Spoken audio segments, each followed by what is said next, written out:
শিশু মৃত্যু রোধ ও শিশু স্বাস্থ্য নিরাপত্তায় ৬ মাস থেকে ৫ বছর বয়সী শিশুদের দেওয়া হবে হামের টিকা। প্রাথমিকভাবে সরকারিভাবে ১৮ জেলার ৩০ উপজেলায় শিশুদের অগ্রাধিকার ভিত্তিতে হাম রুবেলার টিকা দেওয়া হবে। এসব উপজেলায় হামের উচ্চ সংক্রমণ হার দেখা যাচ্ছে। এক্ষেত্রে সবার ওপরে বরগুনা সদর উপজেলা।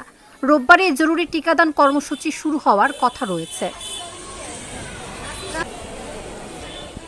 দেশে প্রতি ১০ লাখ মানুষে হামের সংক্রমণ ১৬.৮%। এই সংক্রমণকে অনেক বেশি বলে মনে করা হচ্ছে। সরকারের সূত্র মতে জরুরি টিকাদান কর্মসূচির আওতায় এসব উপজেলার ৬ মাস থেকে ৫ বছর বয়সী ১২,০৩,২৬৭টি শিশুকে টিকা দেওয়ার লক্ষ্যমাত্রা ঠিক করা হয়েছে। টিকা পাবে এমন ৩০ উপজেলা হল বরগুনা সদর, বরিশালের মেহেন্দিগঞ্জ ও বাকেরগঞ্জ, চাঁদপুরের হাইমচর ও সদর, কক্সবাজারের মহেশখালী ও রামু, ঢাকার নবাবগঞ্জ, গাজীপুর সদর, যশোর সদর, ঝালকাঠির নলছিটি, মাদারীপুর সদর, মুন্সিগঞ্জের লৌহজং সদর ও শ্রীনগর, ময়মনসিংহের ত্রিশাল সদর ও ফুলপুর, নাটোর সদর, নেত্রকোনার আটপাড়া, নওগাঁর পোরশা, চাঁপাইনবাবগঞ্জের শিবগঞ্জ সদর ও ভোলাহাট, পাবনার ঈশ্বরদী সদর, আটঘরিয়া ও বেড়া, রাজশাহীর গোদাগাড়ী ও শরীয়তপুরের জাজিরা।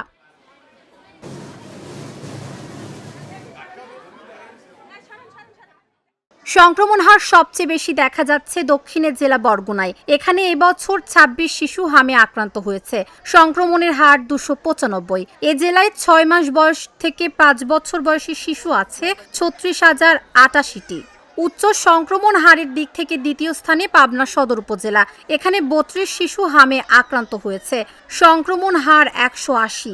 এ জেলায় ৬ মাস বয়স থেকে ৫ বছর বয়সী শিশু আছে ৭২,৮২৫টি। তৃতীয় স্থানে চাঁদপুর সদর উপজেলা। এখানে এ পর্যন্ত ২৪ শিশু হামে আক্রান্ত হয়েছে। সংক্রমণ হার ১৪৪। এ জেলায় ৬ মাস বয়স থেকে ৫ বছর বয়সী শিশু আছে ৫৭,৩২৮টি। স্বাস্থ্য অধিদপ্তরের সমন্বিত নিয়ন্ত্রণ কেন্দ্র জানিয়েছে ২ এপ্রিল সকাল ৮টা থেকে ৩ এপ্রিল সকাল ৮টা পর্যন্ত সন্দেহজনক ৯৪৭ জন রোগী সারা দেশের বিভিন্ন হাসপাতালে ভর্তি হয়েছে। এর মধ্যে ৪২ শিশুর হাম নিশ্চিতভাবে শনাক্ত হয়েছে। এবছর ১৫ মার্চ থেকে ৩ এপ্রিল পর্যন্ত সন্দেহজনক ৫,৭৯২ জনের হামের পরীক্ষা হয়। এর মধ্যে ৭৭১ জন নিশ্চিত হামে আক্রান্ত হয়েছে। ১৫ মার্চ থেকে সর্বশেষ পাওয়া তথ্য অনুযায়ী ৯৪ জনের সন্দেহজনক হামে মৃত্যু হয়েছে। এর মধ্যে ৯ জনের হামে মৃত্যু নিশ্চিত হওয়া গেছে। তবে গত এক সপ্তাহে বিভিন্ন হাসপাতালে মৃত্যুর সংখ্যা ৫০ জনের বেশি। তাবাসসুম সেজুথি, ঢাকা জার্নাল।